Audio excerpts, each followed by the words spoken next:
Oliy va professional ta'lim muassasalariga kirish uchun onlayn ro'yxatdan o'tish. 2025-2026 o'quv yili uchun ro'yxatdan o'tishning birinchi bosqichi. Abituriyentlarni onlayn ro'yxatga olish Bilimni baholash agentligining may.uz.bmb.uz sayti orqali amalga oshiriladi. may.uz.bmb.uz sayti orqali ro'yxatdan o'tish quyidagi tartibda amalga oshiriladi. Dastlab ro'yxatdan o'tish oynasiga abituriyentning pasport seriyasi va raqami, shaxsiy identifikatsiya raqami, telefon raqami, parol, takroriy parol hamda arifmetik ifodaning qiymati kiritilib, shaxsga doir ma'lumotlardan foydalanishga rozilik bildirilgan holda ro'yxatdan o'tish tugmasi bosiladi. Shundan so'ng abituriyentning telefon raqamiga SMS xabar yuboriladi. SMS xabardagi 5 xonali raqam dasturga kiritilib, ma'lumotlar tasdiqlanadi. Agar abituriyent may.uz.bmb.uz saytida oldin ro'yxatdan o'tgan bo'lsa, kirish bo'limi orqali telefon raqami, parol va arifmetik ifoda qiymatini kiritgan holda shaxsiy kabinetiga kirishi mumkin. Bundan tashqari, One ID orqali kirish imkoniyati ham mavjud. Oliy va professional ta'lim muassasalariga qabul bo'limiga kirib, xizmatdan foydalanish tugmasi bosiladi.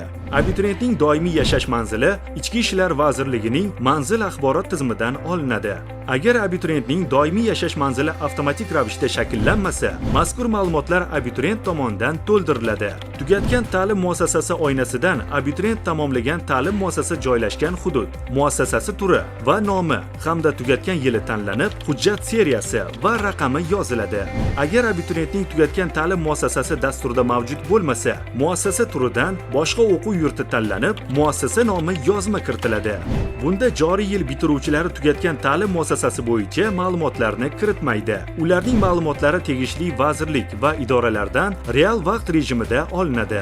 Diqqat! Ta'lim to'g'risidagi qonunga ko'ra, umum ta'lim muassasasini tamomlamagan o'quvchilar oliy ta'lim muassasasiga o'qishga qabul qilinmaydi. Agar abituriyentda umum ta'lim fanlaridan tabaqalashtirilgan ball beradigan milliy sertifikat mavjud bo'lsa, sertifikatdan foydalanishni tasdiqlashi yoki rad etishi lozim. Agar abituriyentda umum ta'lim fanidan maksimal ball beradigan yoki chet tilidan B2 yoki C1 darajadagi milliy sertifikat bo'lsa, undan foydalanishni tanlash talab etilmaydi. Uning ma'lumotlari avtomatik ravishda shakllanadi.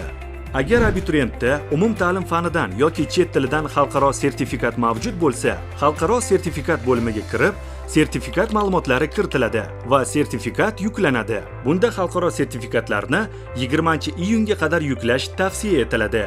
Abituriyentda boshqa turdagi imtiyozlar mavjud bo'lsa, bu imtiyozlar tegishli vazirlik va idoralardan olingan ma'lumotlar asosida avtomatik to'ldiriladi. Agar imtiyozlar bo'limida abituriyentning imtiyozi chiqmasa, abituriyent imtiyozni taqdim etgan vazirlik yoki idoraga murojaat qilishi lozim. Ariza topshirish bo'limida oferta bilan tanishib, tasdiqlagandan so'ng test topshirish hududi, ta'lim tili va test topshirish alifbosi tanlanadi. So'ngra test sinovi topshiriladigan fanlar majmuasini aniqlaydi. Agar abituriyent alohida iqtidor talab etiladigan ta'lim yo'nalishini tanlasa, kasbiy, ijodiy imtihon topshirish uchun o'ziga qulay bo'lgan oliy ta'lim muassasasini ham tanlaydi. Agar abituriyent tanlagan fanlar majmuasida chet tili mavjud bo'lsa, tegishli chet tilini ham tanlashi lozim. Agar fanlar majmuasida chet tili birinchi mutaxassislik fani bo'lsa, chet tilidan B2 va undan yuqori darajadagi sertifikatga ega abituriyentlargina tanlay oladi. Saqlash tugmasi bosilgandan so'ng ma'lumotlarni tasdiqlash uchun abituriyentning telefon raqamiga SMS xabar yuboriladi. SMS xabardagi 5 xonali raqamni dasturga kiritish orqali ma'lumotlar tasdiqlanadi.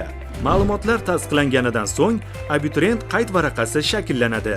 Qayd varaqada abituriyentning shaxsiy ma'lumotlari, imtihon ma'lumotlari, imtiyozlari, abituriyentlarga eslatma va abituriyent ro'yxatga olingan vaqt aks etgan bo'ladi. Yuklab olish tugmasi orqali abituriyent qayd varaqasini yuklab olishi mumkin.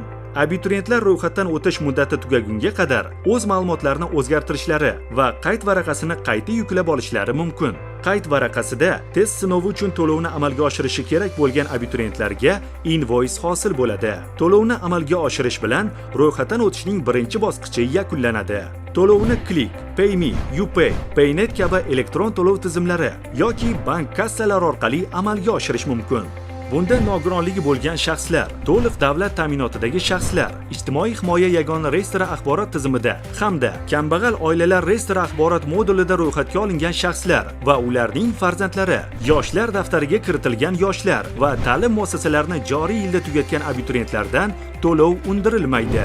Respublika bo'yicha oliy va professional ta'lim muassasalariga kirish test sinovlari to'liq yakunlangandan so'ng, abituriyentlar 15 kun ichida oliy ta'lim tashkiloti, ta'lim yo'nalishi, ta'lim shakli va tanlov ustuvorligini tanlashi lozim. Ro'yxatdan o'tishning ikkinchi bosqichida oliy ta'lim tashkiloti va ta'lim yo'nalishini tanlamagan abituriyent oliy ta'lim muassasalarining bakalavriati uchun o'tkaziladigan tanlovda qatnashmaydi.